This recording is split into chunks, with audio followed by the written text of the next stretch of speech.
Hello tout le monde.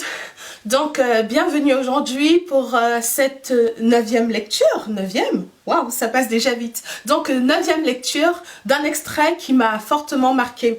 Et aujourd'hui j'aimerais lire un extrait d'un roman qui s'intitule Une si longue lettre par l'écrivaine sénégalaise Mariama Ba, publié pour une première fois en 1979 aux éditions Les Nouvelles Écritures Africaines. Voilà, et republié dans une autre version, dans une autre édition au Serpent à Plumes, le Serpent à Plumes, en 2001. Alors, je n'ai malheureusement pas trouvé une version papier, je ne l'ai pas dans ma bibliothèque, mais par contre, je l'ai en PDF sur mon téléphone et donc je vais vous la lire ici. Les nouvelles technologies, tout ça. C'est parti donc pour la lecture aux pages 44, voilà, à 47. En me rendant ma valise, tante Nabou me présenta la petite Nabou. Elle la présenta également dans toutes les maisons amies. La petite Nabou entra, par mes soins, à l'école française. Mûrissant à l'ombre protectrice de sa tante, elle apprenait le secret des sauces délicieuses, à manier fer à repasser et pilon. Sa tante ne manquait jamais l'occasion de lui souligner son origine royale et lui enseignait que la qualité première d'une femme est la docilité. Après son certificat d'études et quelques années passées au lycée, la grande Nabou conseilla à sa nièce de passer le concours d'entrée à l'école des sages femmes d'État. Cette école est bien. Là, on éduque. Nulle guirlande sur les têtes. Des jeunes filles sobres, sans boucles d'oreilles, vêtues de blanc, couleur de la pureté. Le métier que tu y apprendras est beau. Tu gagneras ta vie et tu conquériras des grâces pour ton paradis en aidant à naître des serviteurs de Mohammed.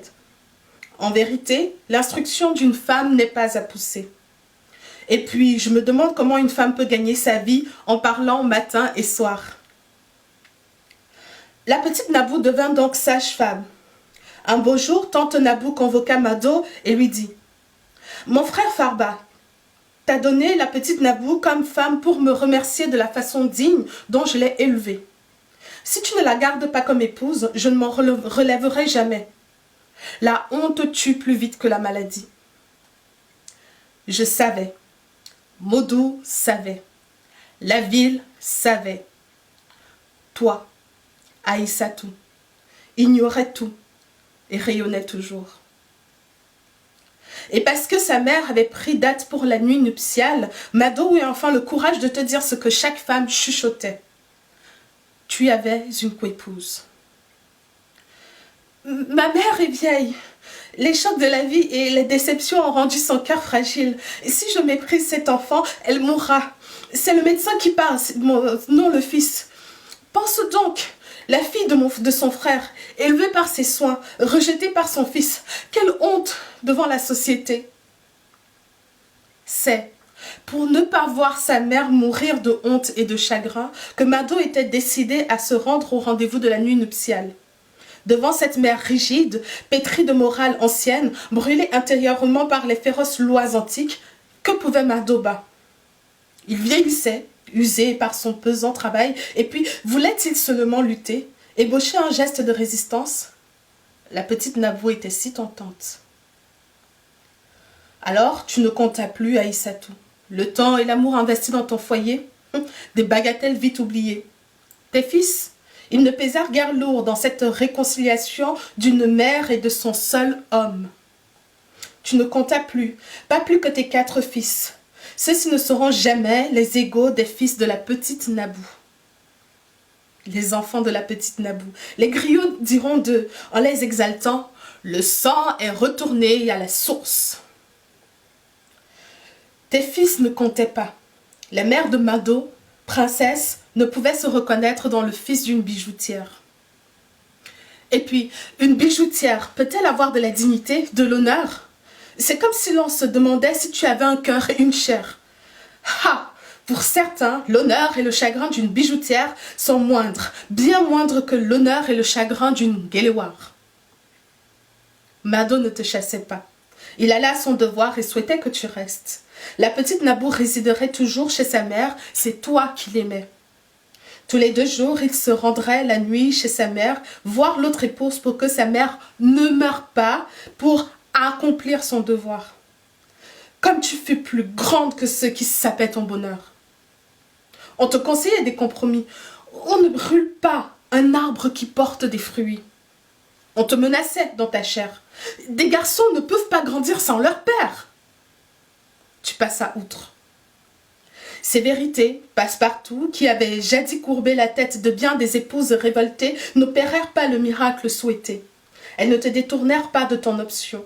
Tu choisis la rupture, un aller sans retour avec tes 4 fils, en laissant bien en vue, sur le lit qui fut vôtre, cette lettre destinée à Mardo et dont je me rappelle l'exact contenu.